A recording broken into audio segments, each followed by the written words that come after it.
Hi, and welcome to COR1605, the big questions in theology. My name is Bob Munshaw. I will be your instructor for this class for the next 8 weeks, and I hope that you really enjoy this journey that we're going on together. Let me start with giving you just a little bit of information about myself. I've been teaching at SLU since 2012 in the SPS. I teach a number of different classes here at SLU, including a class on vocation. I've also taught American Christianity.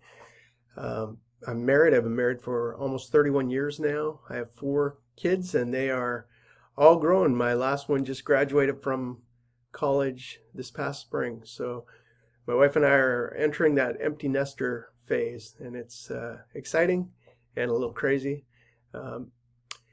A few things you should know about me. I was a pastor in a Methodist church for about 15 years, and actually I'm back on staff at a Methodist church in Greenville, Illinois.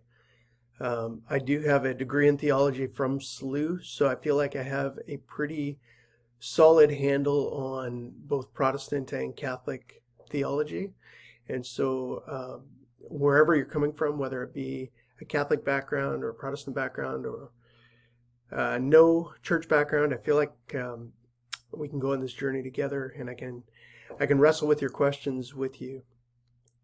This big questions in theology class is very much of a new class. Until last spring, we had a course called Theological Foundations, and it was a great course. But I think that the transformation to big questions in theology is a good one. We're going to be wrestling with, what does it mean from a Christian perspective, how to be human? What is Christianity? What do we think about God? The relationship between humans and God. We're going to wrestle with questions like the problem of evil. Why is there evil in this world? I trust that you're going to read through your syllabus carefully, because that's what good students do. But I do want to insult your intelligence just for a minute. On the first page of the syllabus, and you'll be able to take a look at it on your own, but there's a couple things I want to point out to you. First off is your textbooks. So you are being required to get the textbooks Simply Christian by N.T. Wright. We will be hammering through the whole of that book. We've been using that book for a couple years now in the department, and I think that you'll like it. I think it's pretty engaging. I don't always agree with everything that N.T. Wright says, and you may not agree with everything he says either, but he raises some questions and invites us to think about some big issues together. Another textbook that we have is called Theological Foundations, Concepts and Methods of Understanding Christian Faith. It is a course, a textbook that was put out by the theology department at SLU about 10 years ago. And we're going to be reading a number of different essays/chapters from that textbook that deal with all sorts of different issues. And they're written by different teachers within our department, both present and former teachers. And I think that you'll find those chapters to be pretty helpful. We're going to look at James Martin's text, The Jesuit Guide to Almost Everything. SLU's a Jesuit school. James Martin is a Jesuit from the Society of Jesus. And you're going to have something in this course called the Cura Personalis. And this is a chance to engage with some depth, both for yourself and with your classmates, on some issues of vocation, values clarification, principles of contemplation. These are coming from a Christian perspective, but you don't need to be a Christian to engage with some of the ideas that are raised here. So this is something that's new to this course, and all students across the board at SLU will be taking this course, and will also be wrestling with these ideas raised in the Cura Personalis. You will notice particularly that there will be 3 discussions and 3 sections of readings that fit with this part of the course. And they engage in some pretty neat ways. So anyways, I encourage you to really to really think about these things, these practices, and wrestle with them. All right, so that's something to know. This course is a chance to think and to engage and to wrestle with what do you think about theology? What do you think about God? And to think about it in a safe place. We're going to be doing a lot of discussion forums in this classroom, and I'm going to demand actually that you be graceful with each other, right? The things that we believe and hold dear to us can be pretty meaningful and pretty emotional at times, and so we want to be graceful with each other. That's really important in the discussions.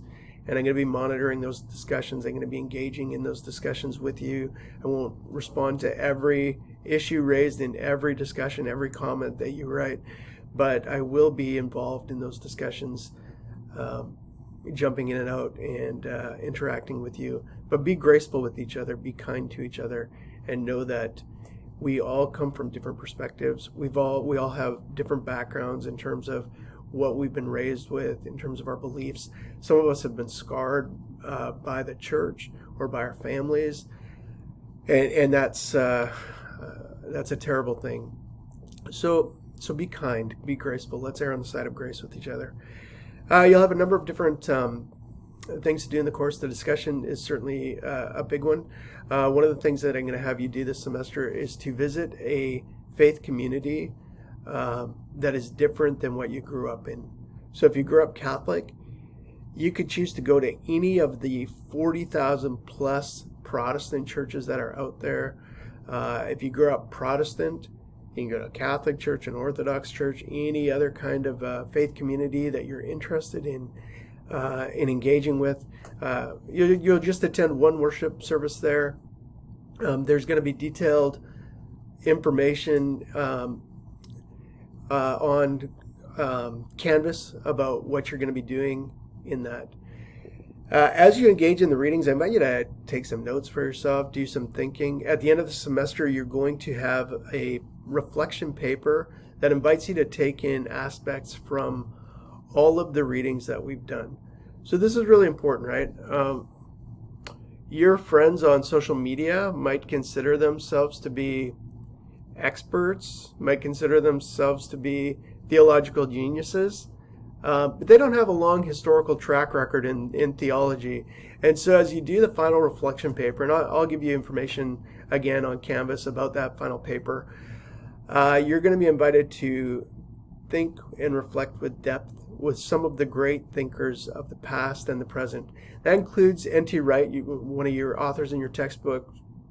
You can use ideas from any of your textbooks, but I want you to go back also, and some of the readings that you'll have will be from some of the great thinkers in Christian history, including Augustine and Thomas Aquinas. So be aware of that. That's a paper that's going to be at the end of the semester.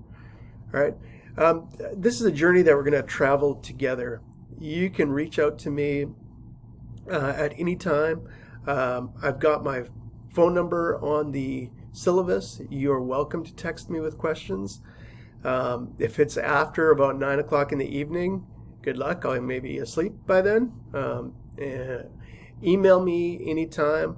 Normally during the day I have my computer open, but I do teach a number of classes, on ground classes, and so if I don't get back to you immediately, know that I will get back to you as soon as I can, and certainly within a day. On the weekend, it might be a couple of days depending on what I have going on the weekend. So I hope you really enjoy this journey.